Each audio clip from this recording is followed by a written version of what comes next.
Welcome, everyone.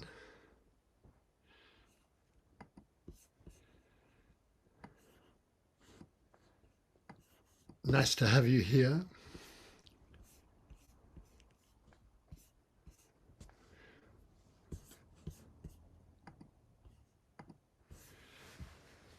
It's great. Some of you I just saw yesterday. It's kind of nice. We had a retreat. Some of you I didn't. It's so good. Just taking you all in and feeling actually the joy of just joining each other. So here we are.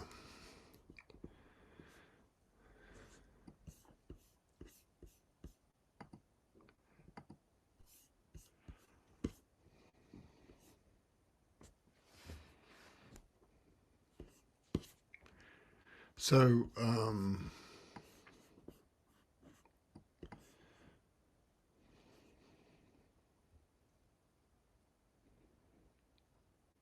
yeah, I'm just taking you in. It's kind of fun. I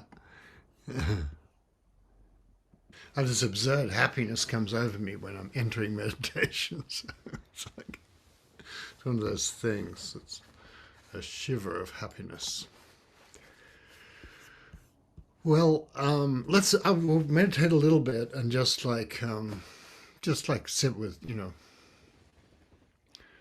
just sit with the meditation a bit together. Sit with each other together.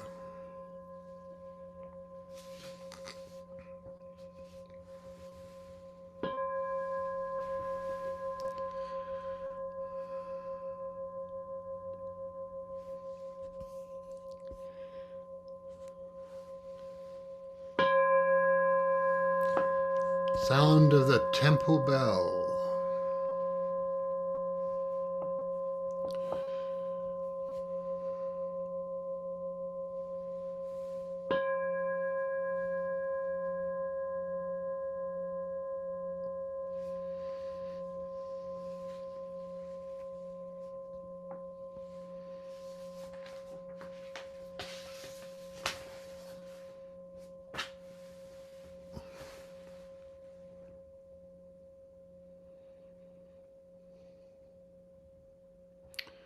So, whatever you're carrying probably doesn't need to be here, but I mean, it's okay if it is, but if you forget to carry it, it's not a bad thing.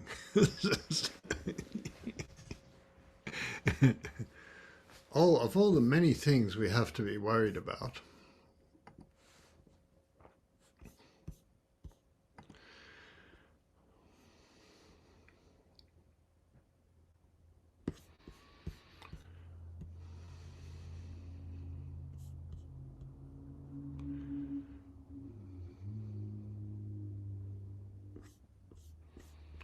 just feeling the time.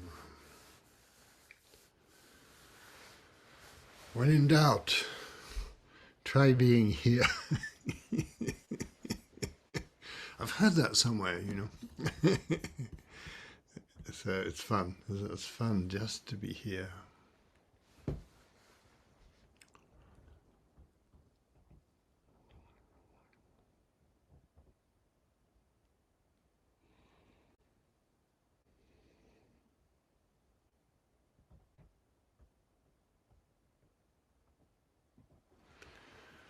And so I suppose the koan, one of my friends wrote me about this a couple of days ago. I suppose the koan, there are many koans for connection and love and things like that. So why are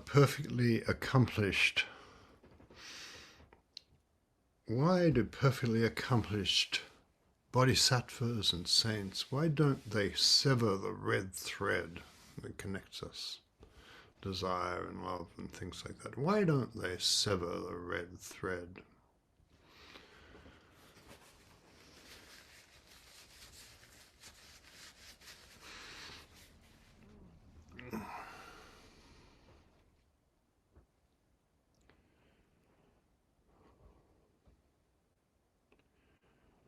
And so it's just you know, Severing just means, why are people still engaged with such matters? If they've become very wise, have they not transcended? And that sort of idea, which is a very old Buddhist idea, but not a very Zen idea, really. So what do we do about all the feelings and love and hope and expectations and childish demands, things that we all have, disappointment, sorrow, anger? Why don't we sever that? Desire, desire, desire.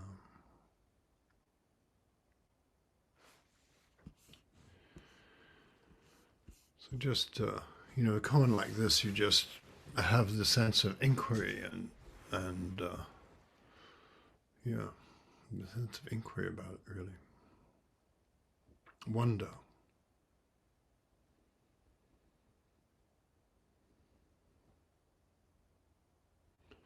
So just letting yourself get here, appearing here, letting yourself find no fault with your own life and your own moment. Whatever arises in meditation, not to criticize or blame or reject or demand more of all the things we do. The mind actually does without consulting us. It just does stuff. So just let that peace and expansion of meditation rise in us. While you're meditating, you're here, and it's going to be all right.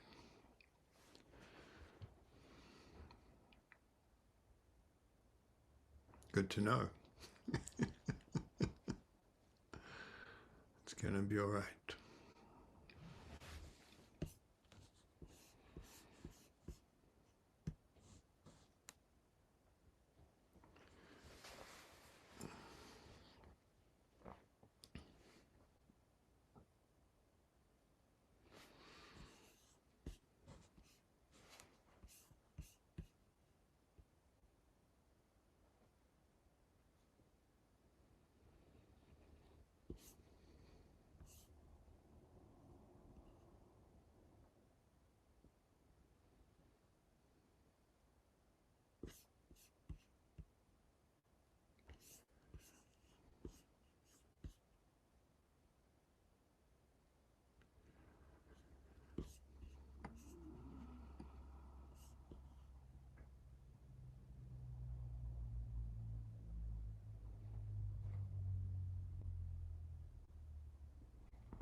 So you can tell how the silence actually supports us.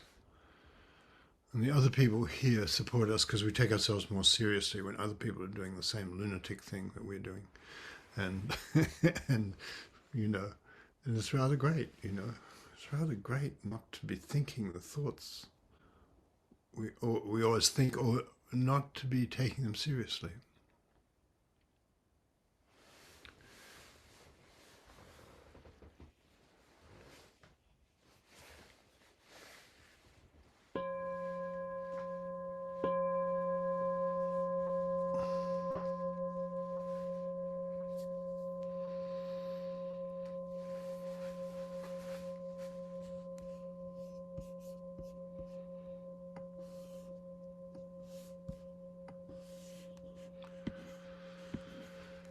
Well, welcome. It's a good thing to be here. So yesterday we did a retreat on the Buddha, the Buddha who sat on Buddha's seat for eons, through universes. They came and went and then still didn't get enlightened. And we thought that was a good metaphor for who needs to get enlightened. What's wrong with now? And so it's a very Zen thing. If you're trying, that famous old koan about, I'm reaching for the light, please help. Forget about the light, give me the reaching. When you're reaching itself, everything is there. So it's relevant to this koan because in desire itself, everything is there, whether the desire is fulfilled or not, you know.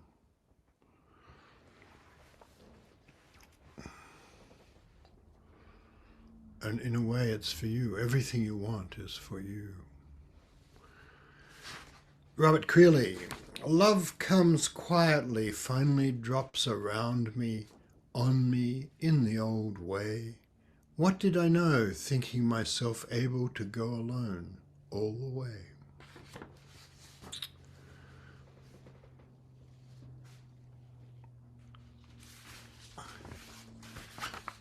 And here's this is translated by Kenneth Rexroth. It's Guan Dao Sheng, old Chinese poem. You and I have so much love that it burns like a fire in which we bake a lump of clay molded into a figure of you and a figure of me. Then we take both of them and break them into pieces and mix the pieces with water and mold again a figure of you and a figure of me. I am in your clay, you're in my clay. In life we share a single quilt, in death a single bed. Very tender kind of poem.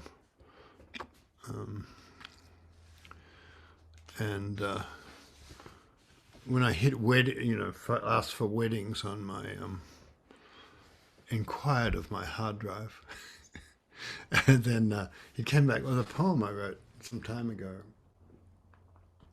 This is a spring poem, but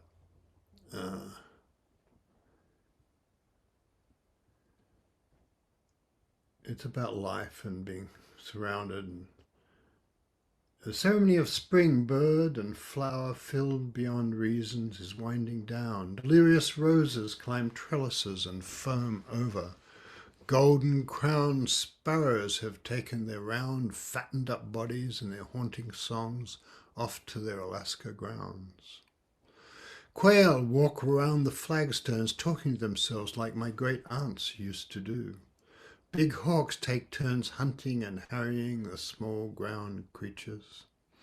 At twilight the grey fox, invisible all winter, reveals herself, meeting my gaze through the glass door. She is nursing and eats dates, walnuts and egg, and approaches the door again. Hang on, I say. She waits a respectful few steps away for more walnuts and egg and raisins. She then requests a third helping. Desire. Late in this night I wake as usual and sit while the small late moon fills the garden with its mild light. Only starkly white objects are visible. Dressed for a wedding in the moonlight, white irises. So it's like that. It's always eternal when I notice that it is.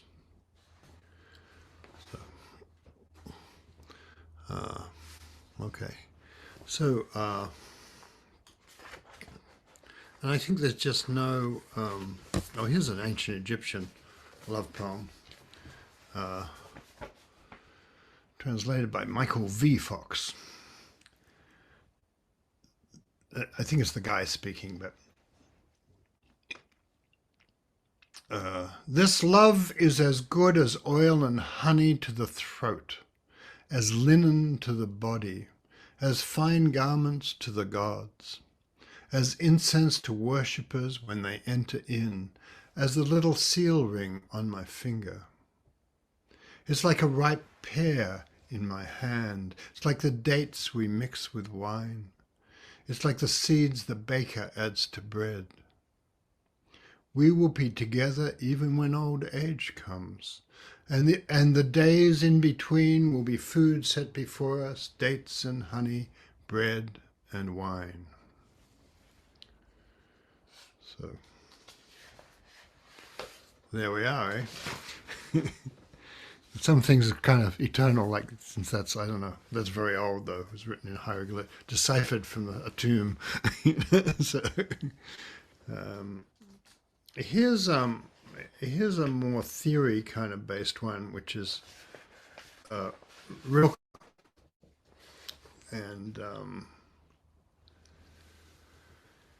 one of his letters, the point of marriage is not to create a quick commonality by tearing down all boundaries. On the contrary, a good marriage is one in which each partner appoints the other to be the garden of their solitude, and thus they show each other the greatest possible trust. A merging of two people is an impossibility, and where it seems to exist, it is a hemming in, a mutual consent that robs one party or both parties of their fullest freedom and development. But once the realization is accepted that even between the closest people infinite distances exist, a marvelous living side by side can grow up for them if they succeed in loving the expanse between them, which gives them the possibility of always seeing each other as a whole and before an immense sky. So, and I think any relationship is really like that. Can I value your being you? And that I think the thing about Zen and love and the red thread and all that is, it's not really a transaction in the sense that I give you something and you give me something back. It's not a trade. Trade relationships that have great virtues and civilization rests upon them, but love is another matter. And so that thing about things being given freely and the other person's independence or the other person's its otherness is being accepted and welcomed, like that. So, and I think one of the interesting things about love is we always have a feeling that the eternal is around somewhere, and we're always trying to rush the eternal out of the way so we can just go to the movies together or get into bed or whatever we're doing, have a nice meal together. But the eternal is in all of that, And I remember learning about that about when I was really young. I don't know. I can't remember. Maybe I was 15. And I went to this dance, which ran into this girl, and we ended up passionately kissing. And then she was a school kid like me, and she went to a different school, but our buses changed in the same downtown station, and sometimes they changed at the same time, but often they didn't. And also she wasn't terribly diligent attender of her school, so sometimes her bus would appear, but she wouldn't. and and I remember waiting there and thinking, well, maybe she'll be on the next bus, and then being late for school and getting reprimanded and things. And I remember how at some stage I realized that just the waiting was fine, just the waiting is itself a something. And then it gradually became clear to me she had a real boyfriend somewhere else. And one of those wonderful things that only happens in school where somehow she'd given me a number and I rang it and I got her mother. I said, it's John here. And she said, oh, where are you? Are you driving down? And I immediately realized there must be two Johns involved. But I wasn't upset. One of the interesting things is I felt like she'd given me something, which was to feel that longing itself was full of the distances and eternity that life has, that it was for me too. And so it was a nice thing. And also, I don't know, I'm not sure I was up for a relationship really.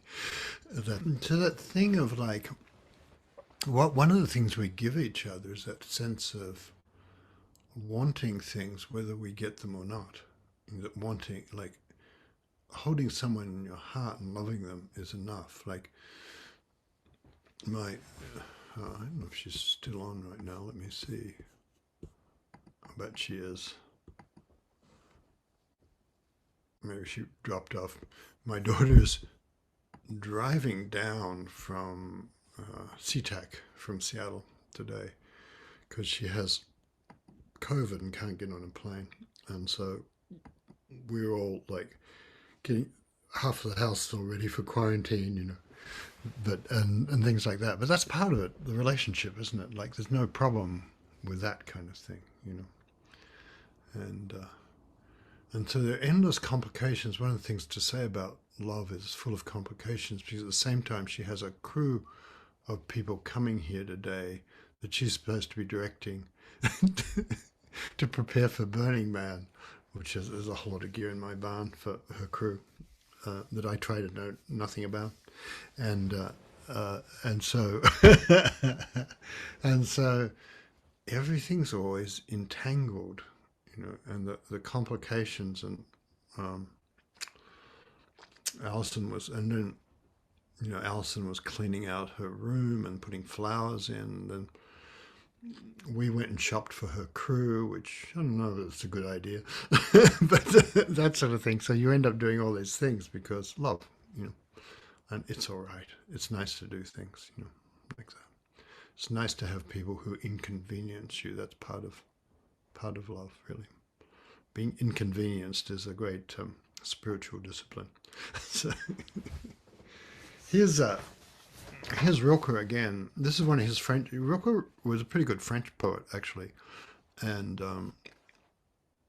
he was secretary to Auguste Rodin, the great,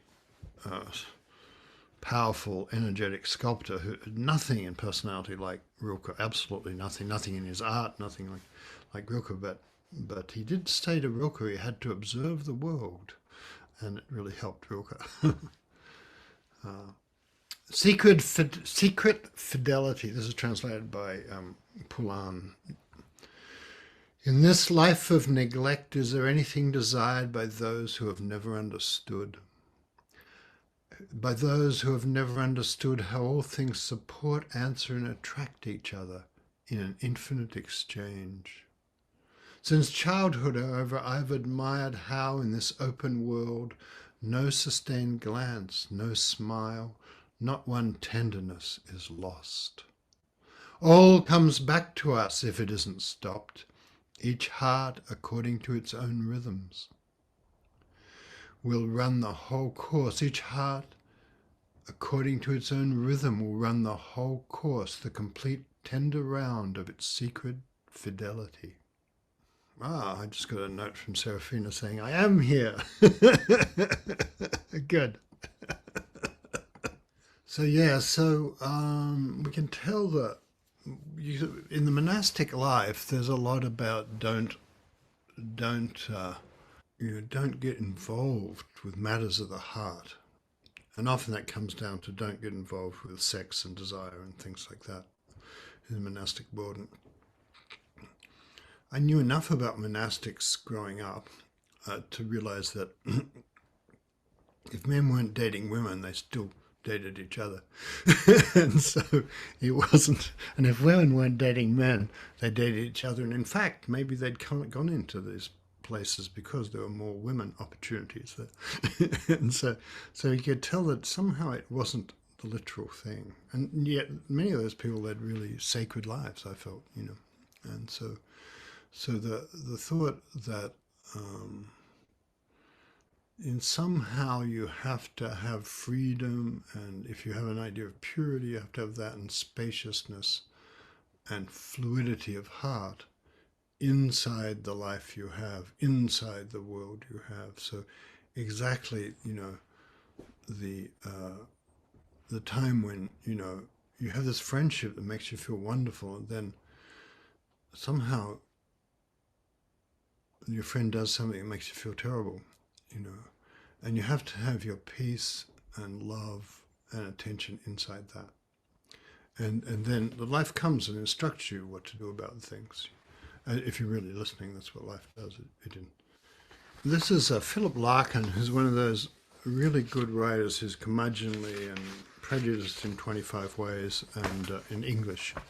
And so you're never quite sure what to believe about what he says he thinks. But, and you're pretty sure he's not going to take any risks emotionally. And so he's as close as he ever gets, really, I think, to taking an emotional risk. He wrote that famous poem about they fuck you up, your mum and dad, they give you all the faults they had and add some extra just for you. That was one of his more optimistic poems. But anyway, this is called the Whitsun Weddings, and Whitsunday is not something we have out here, but it was the beginning of summer, right at the end of May, and it was, the whit was white, that everybody wore white, for summer. So, the word occurs in Icelandic and Anglo-Saxon, all these things. So it's a kind of sacred time. It was a time on the Christian calendar for so many Sundays after Advent, but it was a time. It was Pentecost, when Jesus in the story appeared to the disciples, but really it was a very old pagan holiday, of course, the beginning of summer, and I just looked it up, and it was sometimes called the Whitsun Ale, which meant that everybody they brewed special ale, the whole village got drunk for a week, things like that. And the serfs, it was one of the few times the serfs had a week's holiday every year in medieval times, so they had ale for the whole time. So there you go. And when the serfs became industrial workers, then they took that time off to clean the machines and the cotton mills and stuff. So it's a very old thing. That Whitsun, I was late getting away. Not till about 1:20 on the sunlit Saturday did my 3/4 empty train pull out. All windows down, all cushions hot, all sense of being in a hurry gone. We ran behind the backs of houses, crossed a street of blinding windscreens, smelt the fish dock, thence the river's level drifting breadth began, where sky and Lincolnshire and water meet. All afternoon through the tall heat that slept for miles inland, a slow and stopping curve southwards we kept. Wide farms went by, short-shadowed cattle, and canals with floatings of industrial froth. A hothouse flashed uniquely, hedges dipped and rose, and now and then a smell of grass displaced the reek of buttoned carriage cloth, until the next town, new and nondescript, approached with acres of dismantled cars. At first I didn't notice what a noise the weddings made. Each station that we stopped at, sun destroys the interest of what's happening in the shade. And down the long, cool platforms, whoops and skirts, I took for porters larking with the mails, and went on reading. Once we started, though, we passed them, grimming and pomaded, girls in parodies of fashion, heels and veils, all posed irresolutely, watching us go. As if out on the end of an event, waving goodbye to something that survived it. Struck, I leaned more promptly out next time, more curiously, and saw it all again in different terms. The fathers with broad belts under their suits and seamy foreheads, mothers loud and fat, and uncles shouting smart, and then the perms, the nylon gloves and jewellery, the lemons and mauves and olive ochres that marked off the girls unreally from the rest. Yes, from cafes and banquet halls up yards and bunting-dressed coach party annexes, the wedding days were coming to an end. All down the line, fresh couples climbed aboard, the rest stood round, the last confetti and advice were thrown, and as we moved, each face seemed to define just what it saw departing. Children frowned at something dull. Fathers had never known success so huge and wholly farcical. The women shared the secret like a happy funeral, while girls, gripping their handbags tighter, stared at a religious wounding. Free at last and loaded with the sum of all they saw, we hurried towards London, shuffling gouts of steam. Now fields were building plots, and poplars cast long shadows over major roads, and for some 50 minutes that in time would seem just long enough to settle hats and say, "I nearly died." A dozen marriages got underway. They watched the landscape, sitting side by side. An Odeon went past, a cooling tower, and someone running up to bowl. Cricket term, running up to bowl. And none thought of the others they would never meet, or how their lives would all contain this hour. I thought of London spread out in the sun, its postal districts packed like squares of wheat. There we were aimed, and as we raced across bright knots of rail, past standing Pullmans, walls of blackened moss came close, and it was nearly done, this frail travelling coincidence, and what it held had stood ready to be loosed with all the power that being changed can give. We slowed again, and as the tightened brakes took hold, there swelled a sense of falling like an arrow shower sent out of sight, somewhere becoming rain. And there's one more poem I'm going to read right now. This is Milosh, translated by Robert Huss. Love means to learn to look at yourself the way one looks at distant things, for you're only one thing among many. And whoever sees that way heals his heart without knowing it from various ills. A bird and a tree say to him, friend. Then he wants to use himself and things so that they stand in the glow of ripeness. It doesn't matter whether he knows what he serves. Who serves best doesn't always understand. So you can tell how there's a kind of a movement towards that notion of we're free inside the world, we're free inside the service we give and the love we offer. And we're not free so much in terms of what we accumulate, of what other people offer us, so that's kind of sweet, you know. But there's a deeper, stranger beauty about meeting other people. It's not what they give us, but we're here together in the vastness and we both can feel that. So there is that, just to say. And you can tell Milosh understands all about that. Okay, we're going to sit now. If I can find which... here we are, where my bell is in this new room I'm in, because the other room's quarantined now. It's kind of fun to be in a new room. Okay, you ready? No need to get ready. We have a koan that says, quick, don't get ready. So, okay, here we go. Meditate now.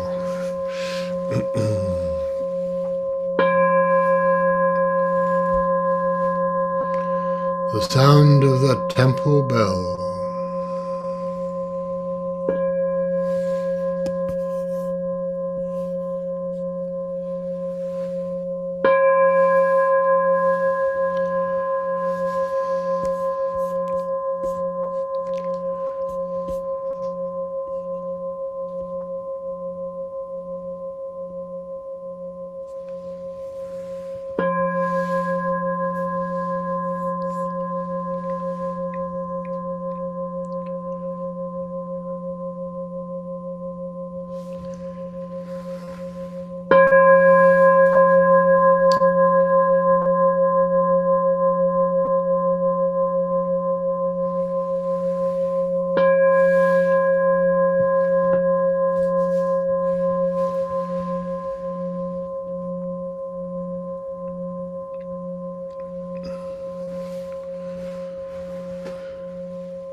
And we may notice the way the sound of a bell is inside us, or we're inside the sound of the bell. And there's a tremendous freedom in that, and a feeling of always belonging and always being connected.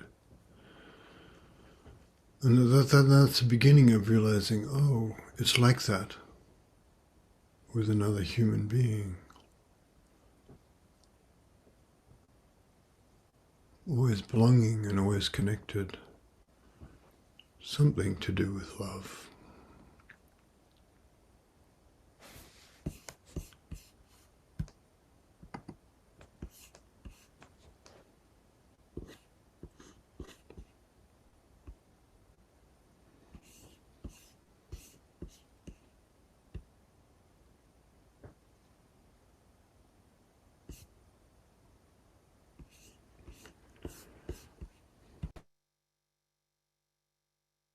So let's stay with the red thread. Why are we attached to the red thread?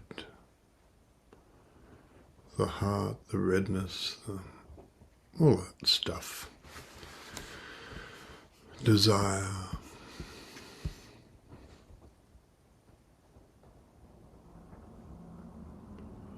It's like New Year's resolutions. Why do we vow to change and don't? That's the red thread. We're in life as we are.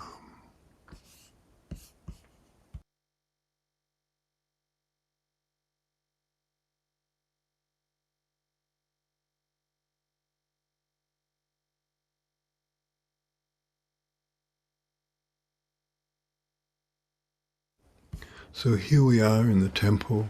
We have everything we could ever need. All the ways we could be loved are here. All the ways we could realize, hang on, if I want to be loved, I better do some loving on my side. All that's here.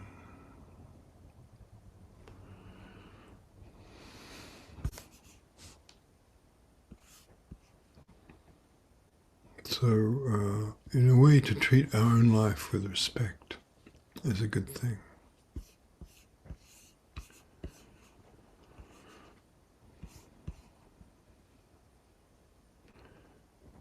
Why are we attached? Why are we connected to the red thread?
So here we are,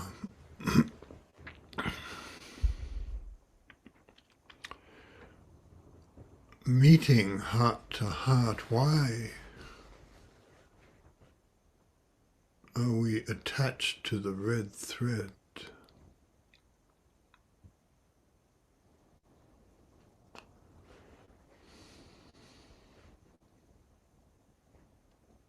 It's a bit like saying, why do we breathe or eat?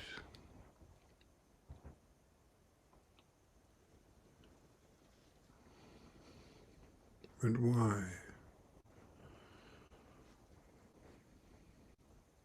Why are we all tangled up with each other?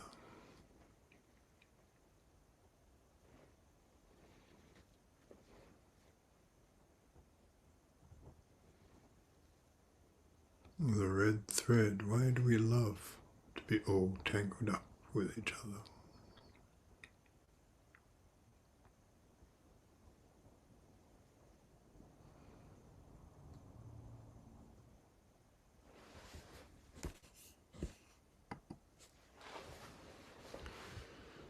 And the red thread is, it's the thread of life and death and sex, and it's a metaphor. It's whatever comes to you, really. But yeah, your whole life has a kind of fate that can sometimes be described as a red thread. If you listen, you can hear what direction you're supposed to go as you listen to that.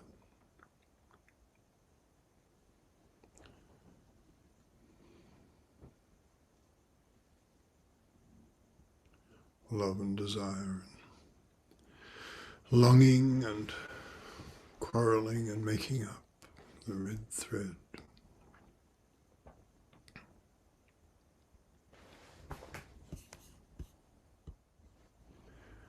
And you can see how inside, if you meditate, you can see how we don't lose anything of what we love, but there's a freedom inside it that allows the other person to breathe without us feeling disappointed about them breathing differently, like that. Just letting the meditation come to you and the whatever questions you have in your life, just let the koan. Why red thread? It holds all the questions and doubts and sorrows and hopes. And you see that as you sit,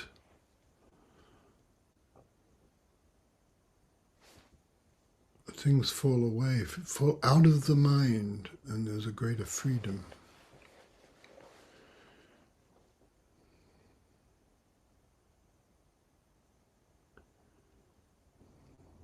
Just as you are, the perfection you have and your life has, just as you are.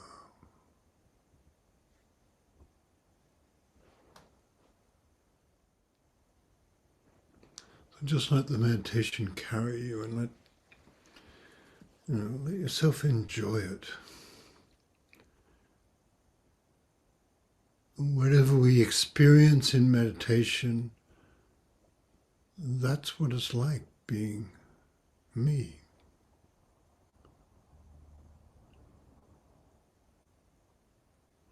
And so not to reject anything that appears, and to trust the beauty of our own lives. That there's not really a mistake to make. It's not a mistake that you're here on the planet. It's not a mistake that you're here this morning.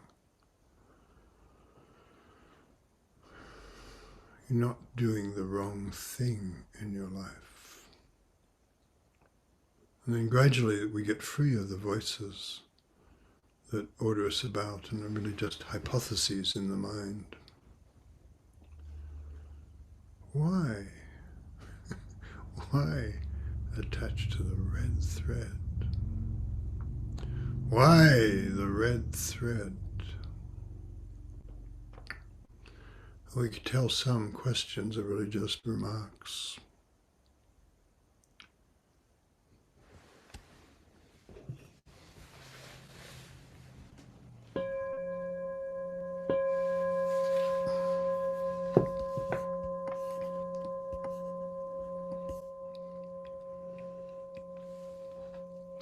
I was thinking about the thing about whenever you take up spiritual life, there's something about making something sacred and some things not. That's what it's about, and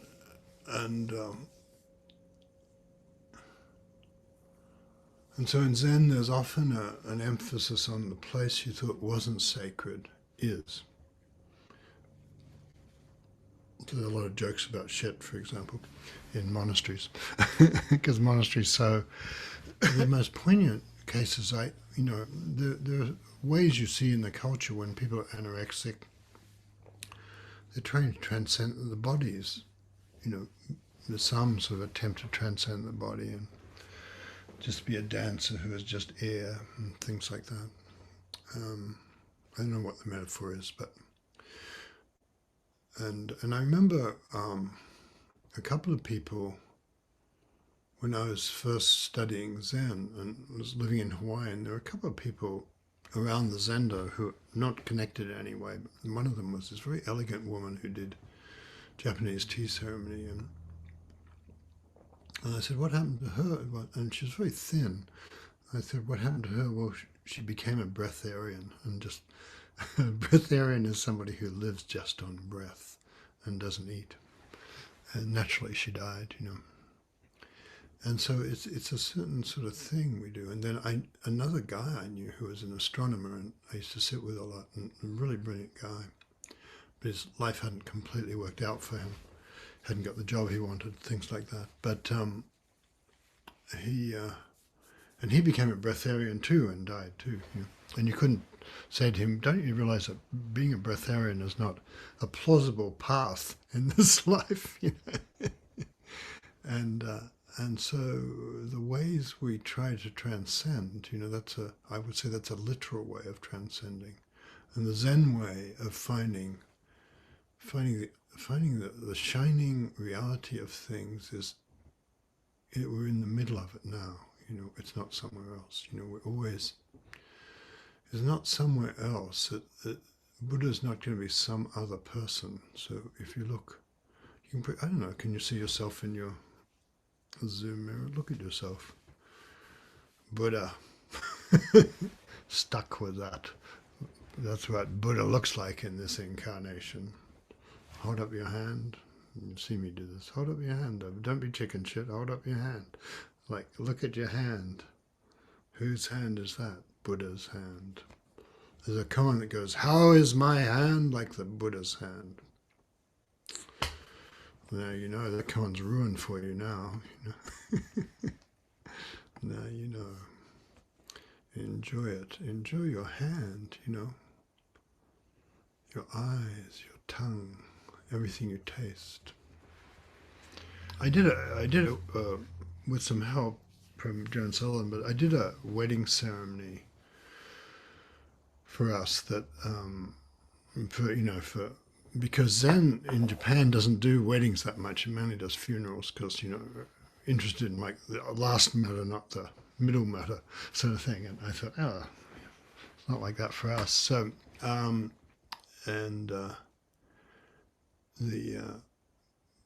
so I said a couple of those things. Really, it's about being free inside what we love.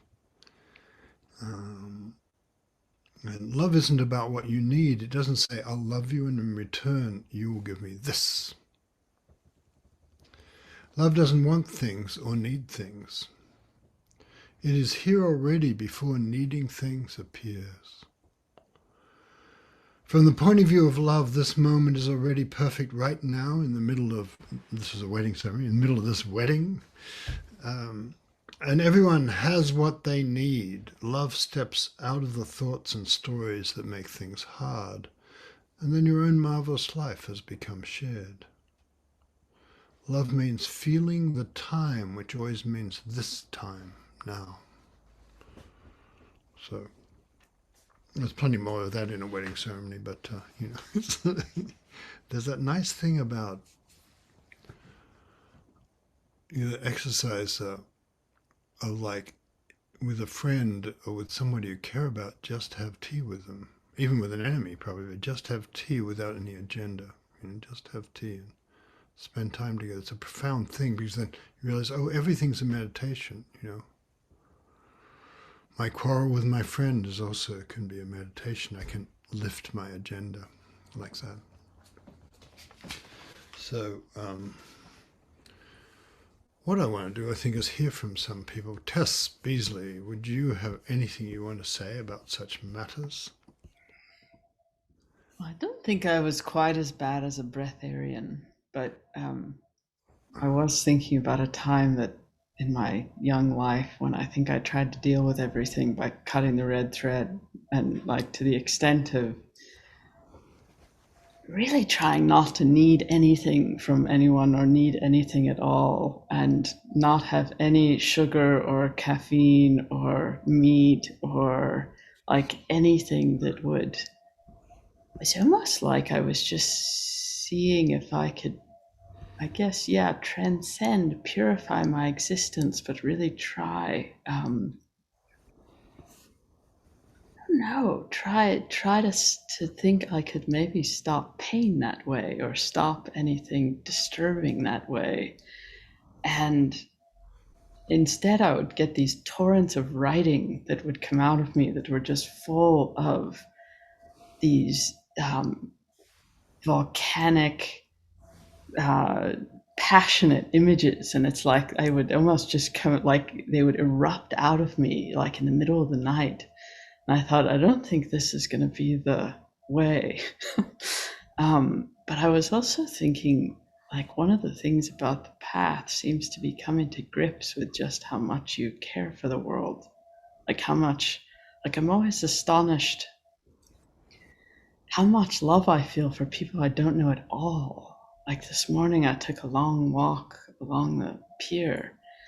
And in Manhattan, there's all these weird, creative ways that people have tried to create little pockets of nature or pockets away from the buildings. And I was watching how much people with their little umbrellas or their little sneakers or their little boxing gloves have found ways to just exist freely in what seems like this small space. And I just kept noticing things like a mother who was carrying her little boy to the bathroom who was way too big to be carried, but she was somehow so lovingly carrying him, or that the dogs seemed to know that it was the weekend and they were going to get a longer walk, and so they were just so happy to be out on their walk. Or that the little baby ducklings had somehow figured out how to get through the mesh into their little nest. Or like, I just felt that even the political New Yorkers who, were having this very passionate argument about DeSantis and, in their very clipped New York. And it's just like, I don't know these people at all. And I just felt such incredible delight in encountering them. And I don't know, maybe it was because I did have caffeine and I did have sugar and red meat and all the things. But that seems to be why we need the red thread. Thank you very much. Very good. I want to read this thing. Lewis Buckner, I don't usually read chats, in fact, but Lewis Buckner put out something. This is William Stafford, and it's called The Way It Is. It's a poem of his. There's a thread you follow. It goes among things that change, but it doesn't change. People wonder about what you are pursuing. You have to explain about the thread, but it's hard for others to see. While you hold it, you can't get lost. Tragedies happen, people get hurt or die, and you suffer and get old. Nothing you can do can stop time's unfolding. You don't ever let go of the thread. So I've always wondered what that poem had to do with the red thread, and I've never really worked it out. But it is about fate, that like there's a fate we have that, and you'll find out if you're really on the spiritual path, there are all these sort of odd things have got all these odd things have gotten you here, and it's like that. Like there's a red thready, I guess. Like one of my friends said, I said, "Well, how'd you get here?" "Well, I was visiting a friend I never visit, but I decided to visit, and I hadn't seen for 15 years or something, and they put me in their spare room, and that night a book fell out on one of your books fell on my head, and then I looked it up and I decided I'd come and meditate." So that kind of thing. That's red thready stuff. That's in the Bill Stafford sense of the red thread. And but the sense of destiny and the sense of the red thread are linked, I think. Fate. Alison Atwill, you got anything to say? I was really struck by the image in the Meloche poem of the pears, and he used the word ripeness, and how in terms of love, the experience of love, and the sufficiency you were talking about, the sufficiency. I already The love is a state of being, and I don't need to get more of it from the other person. They're allowed to feel whatever way they do, and I'm not trying to extract something from them. And I'm flying out on Thursday to go visit my daughter in Boston, and so I was speaking on the phone with her yesterday, and we were working out some of the details, and I could feel that whenever I wanted her to feel something, even if it was, "Oh, mom doesn't need anything from me right now," or mom's not trying to get something from me, um, anything at all that I was in my mind placing between me and her, of me wanting her to feel or not feel something, felt like, I don't know, like this, like a burden, like some sort of big machine in between us or something that was like one of those big harvesters or something. It was like moving through the field trying to extract things or cut the weeds or something. And um, I think with my daughter, that's probably the place where I feel it the most, where I'm trying, where the love, I get tangled with trying to make her feel or not feel something. And what a burden that is for a daughter, to think my mother needs to know that I love her. So that, and then when we were sitting in meditation, and you talked about the red thread, the image that came to me was the umbilical cord, and remembering that cord when my daughter was born, and how, like, that's the red thread right there. Thank you. Yeah, that's really great. I think anything I put, and anything I want, really puts something between me and the person I want it from, in a way, I love. So, and it's interesting to have connections with less coercion and less like guilt and less that sort of thing. And it's rather wonderful and remarkable and sense of freedom, and then it sort of crashes in and we start wanting something again. But John Joseph is here somewhere. He knows all about the red thread. um, your story about waiting in the bus terminal, in the bus station, and realizing that the waiting itself was enough was really touching for me, and it made me think that that's how awakening is. That's how the real moments in life really are. It's that simple thing and unexpected thing that is we find magic and mystery and love. That itself is awakening. Rather than some idea of achievement or awakening or outcome of a relationship somewhere down the line.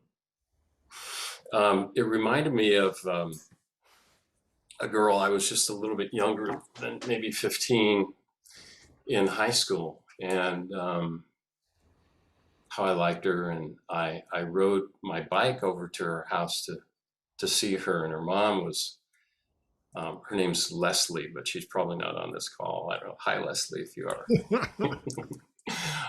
Her mom Betty was just really nice, and I remember we listened to After the Gold Rush, a new album by Crosby, Stills, Nash and Young, and I climbed on my bike and I rode home, and as I was riding home, I just felt so much love and passion and desire, and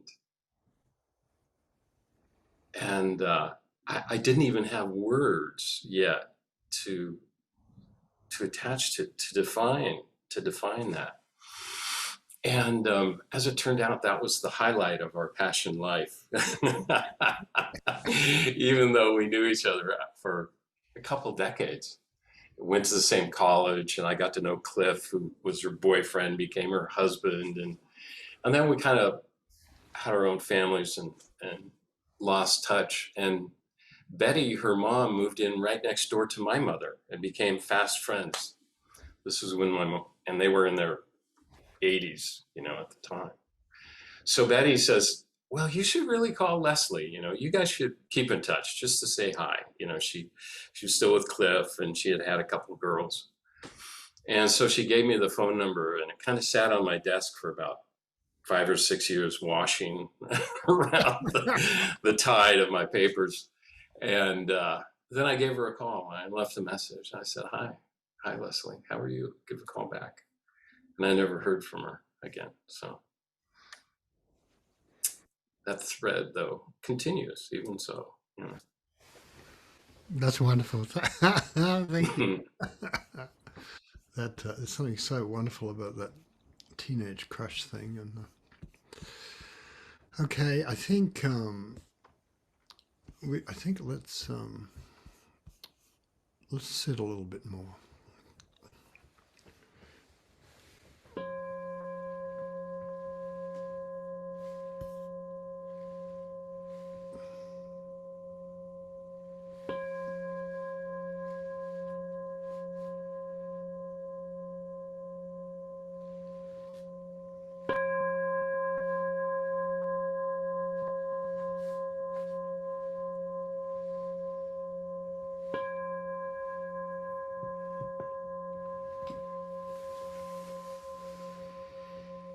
So just feeling the now, feeling the time, feeling what it's like to be you.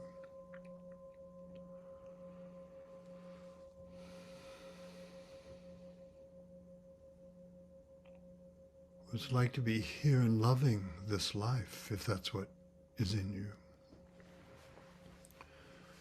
And even,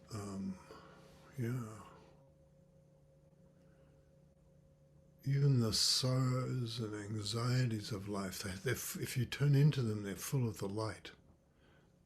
The light at the center of everything is in the sorrows and anxieties. If you're alive, there's nowhere that it's not. It's in the tapestry of things. Things mutually interconnecting and penetrating.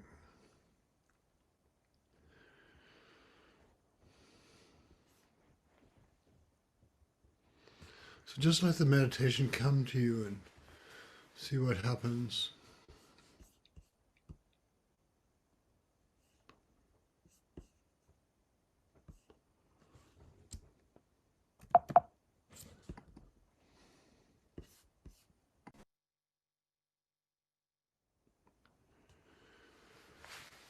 Here we are. It's wonderful to be here. here, and here is another name for meditation. Where are you? Here. There are no other really intelligent, all the other instructions for meditation are about getting to meditation. They're not really having meditation. You trying to make my mind still. I spent some time doing that, trying to do that. And the tremendous noise was going on in my mind as a result. So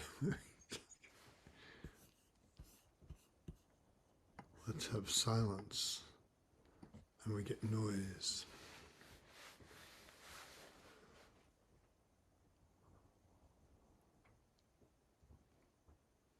So here we are, being here with not disapproving of anything that the mind throws up. And you feel it very gradually.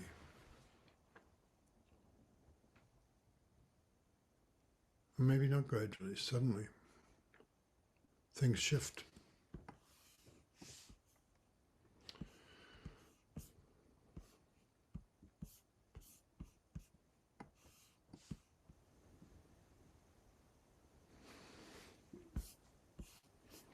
So you find that just to be here is fine. You don't have to put something in your mind, and then if something is in your mind, you don't have to chase it and follow its instructions. It's the thing about meditation. We're not zombies. We don't have to do what our minds tell us to do. In a way, the thoughts are just wondering about things, and here we are, the red thread,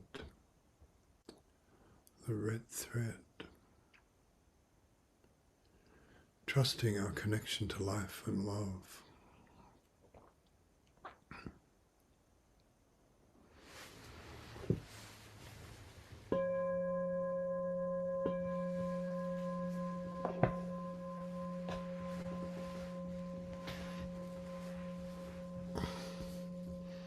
I have another poem to read. This is Louise Gluck, the great Louise Gluck.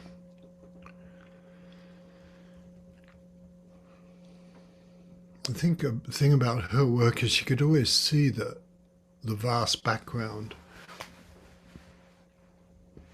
I suppose I might say that from the evidence of her poems, she was a little bit more loyal to the vast background than to the textures of things. I don't know. Maybe like us. Happiness. A man and a woman lie on a white bed. It is morning. I think soon they will awaken. On the bedside table is a vase of lilies. Sunlight pools in their throats. I watch him turn to her as though to speak her name, but silently deep in her mouth. At the window ledge once, twice a bird calls, and then she stirs, her body fills with his breath. I open my eyes. You are watching me. Almost over this room the sun is gliding. Look at your face, you say, holding your own close to me to make a mirror. How calm you are, and the burning wheel passes gently over us. Very well. I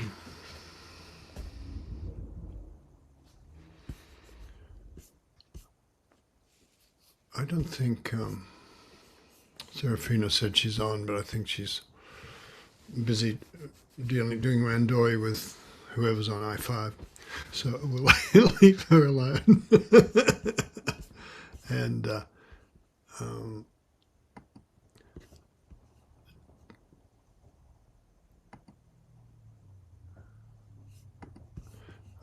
what else? Tim Walters, do you have anything you would like to say? Tim doesn't like to say much, so it's nice fun to ask him.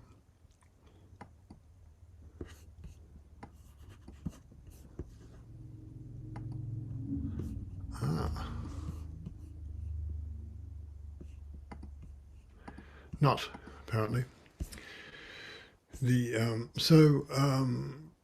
Let's go into Jordan. I think we're into you and the 4 vows, and thank you all for coming. It's lovely. I'll see you on the other side of the 4 vows to say goodbye.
Thank you, everyone. You're so great being here together. If you want to donate and keep the wheels turning, keep payroll and the website, go on pacificzen.org.